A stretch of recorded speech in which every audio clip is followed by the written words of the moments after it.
बिस्मिल्लाहिर्रहमानिर्रहीम। अस्सलाम वालेकुम। जैकब न्यूज़ सां मां यहाँ आबिद अली मंगरियो।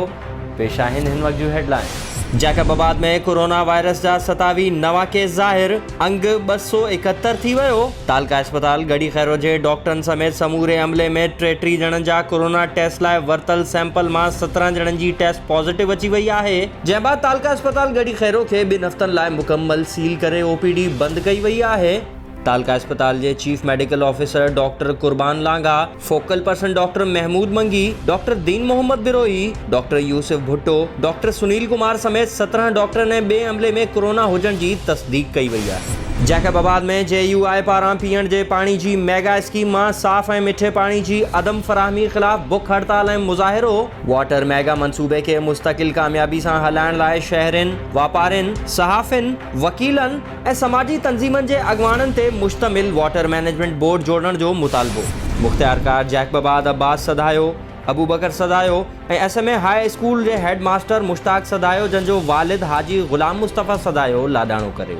जैकब न्यूज़ सथ पारां संदसि पोयरनि सां ताज़ियत जो इज़हार कजे थो। न्यू सईदाबाद वेझो 3 वरियनि जी मासूम नींगरी आमना हाजाणो शहमीर राहू शाख में ॿुॾी फौत। नींगरी जी माउ शाख ते कपिड़ा धोइण वई त ॿारड़ी बि गॾु हुई ऐं शाख में किरण महल माउ खे ख़बर न पई। 2 कलाकनि बाद खेनि ख़बर पई त ॿारड़ी ॿुॾी वई आहे। नींगरी जो लाश मिलण ते संदसि अमड़ बेहोश। गुज़िरियल ॾींहुं झिरक वेझो सिंधु दरिया में ॿुॾी वियल 7 ॿारनि जे पोयरनि सां इज़हार अफ़सोस करण लाइ PTI MPA दुआ भुट्टो ऐं पार्टी पार्लियामानी सिंध जे अॻवान हलीम आदिल शेख पहुची साणसि उज़रख़्वाही कई ऐं फ़ी ख़ानदान लाइ 60,000 रुपया इमदाद ॾियण जो बि ऐलान कयो। पन्नो आकिल में 18 वरनि जो हिंदू नौजवान गोबिंद राम पाणी वारी मोटर मां करंट लॻण सबबु फौत। नौजवान वींझण वञी रहियो हो त मोटर मां करंट लॻण सबबु मौके ते ई फौत थी वियो। शिकारपुर वेझो ड्रखण में पुलिस ऐं कमारिया सरदारनि जी नाजाइज़नि ख़िलाफ़ ड्रखण बिरादरी जे माण्हुनि टायर साड़े धरणो हणी रोड ब्लॉक करे छॾियो। मुज़ाहिरीन अब्दुल्ला सूमरो, फिदा हुसैन सूमरो, तारिक हुसैन सूमरो ऐं ॿियनि मीडिया सां ॻाल्हाईंदे चयो त कमारिया ख़ानदान पंहिंजा माण्हू मोकिले असांजे ज़मींदार हसन खान ड्रखण जी ज़मीन ते कब्ज़ो करणु चाहिनि था। पुलिस संदन ख़िलाफ़ कार्रवाई नथी करे।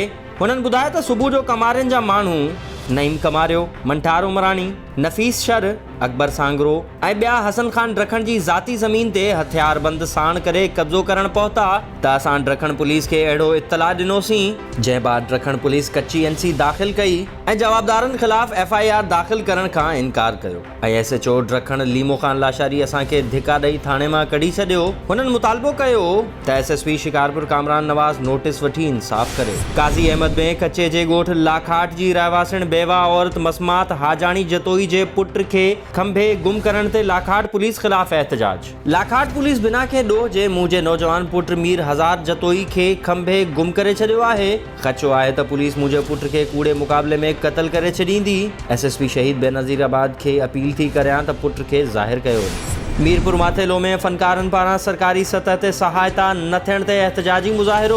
फ़नकारनि जो चवणु हो त सकाफ़त खाते पारां मनपसंद फ़नकारनि खे नवाज़ियो पियो वञे, जंहिं सबबु नंढी सतह जा फ़नकार मुआशी परेशानियुनि जे वर चढ़ी विया आहिनि ऐं सरकारी सतह ते सहायता न थियण सबबु संदन हौसला शिकनी थी रही आहे। मटियारी जी वकील बिरादरी पारां न्यू सईदाबाद जे बाअसर वॾेरे ख़िलाफ़ सूमर खां अदालती कार्रवाइनि जे बाइकॉट जो ऐलान। वकीलनि अदालत ॿाहिरां बादल गाहोटी, कुर्बान भुट्टो, पीरल मजीदाणो ऐं ॿियनि जी अॻवानी में एहतजाज कंदे चयो आहे त न्यू सईदाबाद में फंक्शनल लीग जे अॻवान ऐं संदसि पुट पारां केस जी पैरवी करण तां बार जे सदर बादल गाहोटी खे धमकाईंदो रहंदो हो ऐं कल गाहोटी बिरादरी जे हलंदड़ तकरार में मारिजी वियल जैकबाबाद वासी वारे केस में बादल गाहोटी जे भाउ ऐं संदसि हिकु जूनियर वकील जो नालो दाख़िल करायो आहे।